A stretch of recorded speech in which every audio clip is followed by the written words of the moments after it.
Welcome to Baby Care Heroes. Meet little Duggu, only 2 months old. Today, something is bothering him. His nose is blocked.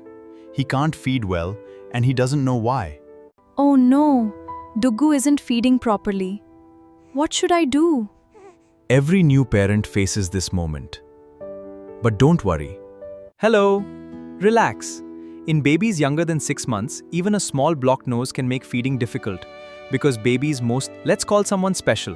Captain Nose reporting for duty. Mr. Mucus has blocked Duggu's tiny airway. Don't worry, we'll clear the airway together. First, place 2 to 3 saline drops into each nostril. Wait for about 30 seconds. Now the mucus becomes soft. Mission accomplished! Air can flow again! Baby is feeding well after cleaning the nose? Wonderful! Continue home care. Still not feeding well? Contact your pediatrician. Don't wait. Go to the nearest hospital immediately. Clear nose, easy breath. I'm Dr. Ashutosh. One baby care hero will help you protect your little one because every parent can become a baby care hero. Clear nose, easy breath. Knowledge is your baby's first protection.